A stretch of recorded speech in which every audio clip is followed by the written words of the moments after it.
Good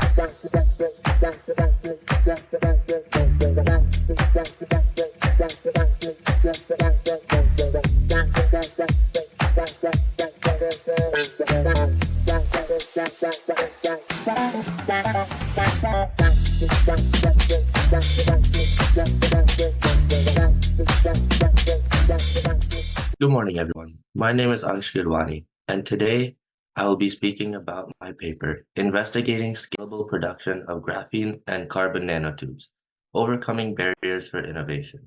I'm in grade 12, and I study at John P. Stevens High School in Edison, New Jersey. In my introduction, I wish to explain to you what my paper is about. My paper is working on discovering the best method for the mass production of carbon nanotubes and their associated challenges. My research question upon which I based my research was, what are the most effective and scalable methods for the mass production of high-quality nanotubes?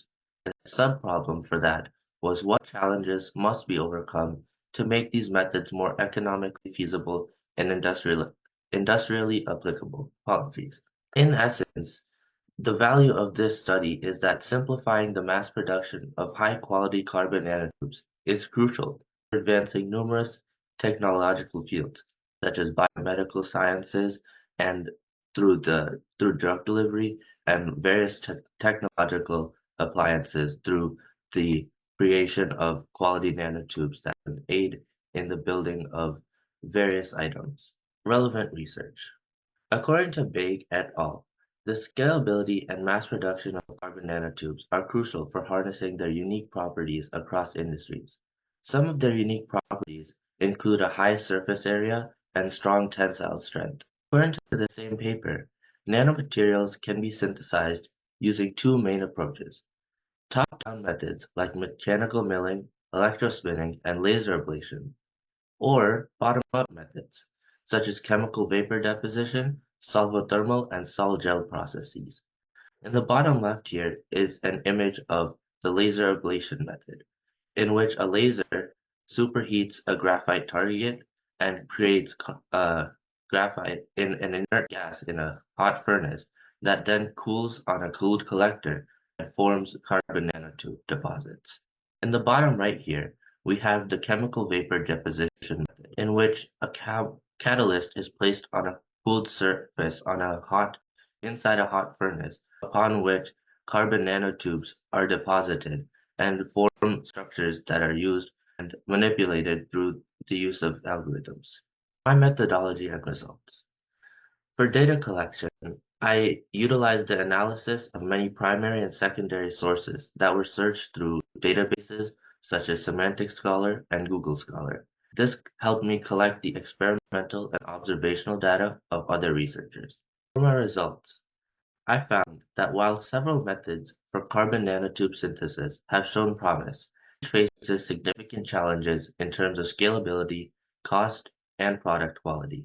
A key takeaway from my work is that chemical vapor deposition is the most commercially viable method of synthesis, but often produces CNTs with lower crystallinity, highlighting the need for further refinement in synthesis as well. My conclusions. The big question driving my research was, as stated before, what are the most effective and scalable methods for the mass production of high-quality carbon nanotubes? The key findings were stated on the last slide, as while methods like CVD show the chemical vapor deposition show promise, significant improvements are needed to overcome barriers such as consistency and quality in mass production that is viable for economic or industrial use. Apologies. Some of the limitations for my work were that I did not have the resources to conduct experiments with each of these methodologies to gather and analyze the real-world data. As such, I was only able to gather the observational and experimental data from other researchers.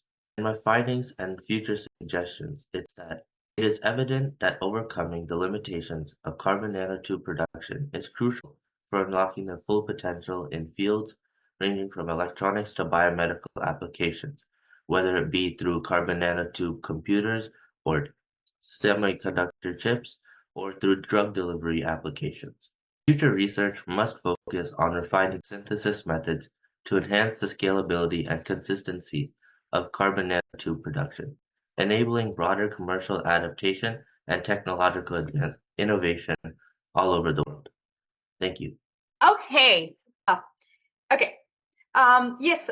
Could you stop presenting and share your experience with the Gifted Gapper program? So, throughout my time here in the Gifted Gabber program, I was mentored by the great Dr. Christina Lilova, who was a great help in refining my research and helping me find sources from which I could draw from, especially when I was struggling near the beginning, trying to find the initial amount of information I required. She was very helpful and useful in providing me information and guiding me and my work through the process. When working with the writing coach, Professor Virgil, he helped me understand how to format my papers and he helped me break it down in a way that made it more readable. I initially had my related literature section as a big uninterrupted paragraph, but he helped me break them down into sections and subsections that were easily readable and more navigatable by any reader who may use my presentation in the future.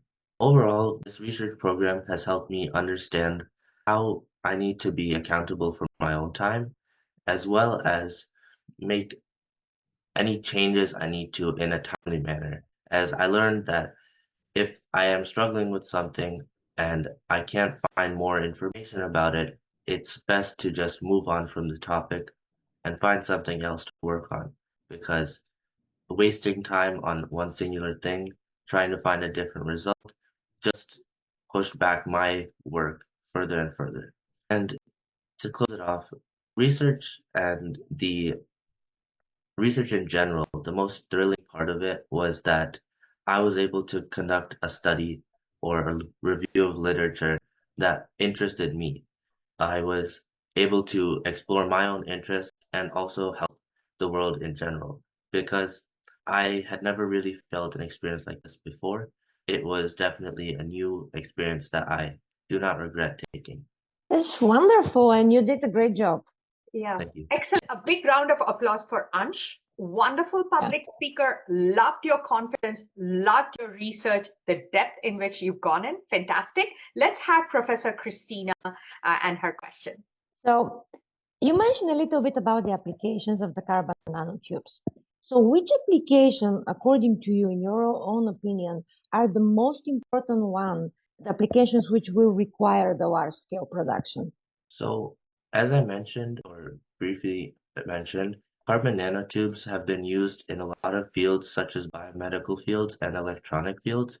However, the most usage for carbon nanotubes that I believe is requires the most scalable production would be in the electronic field, as their use as semiconductors is undeniable and their cheap cost compared to the current materials that we use in today's world is a benefit that no other materials can currently match. And therefore, by producing them en masse at a quality level, we can advance the field of electronics and other fields greatly. Hey, thank you. Thank you.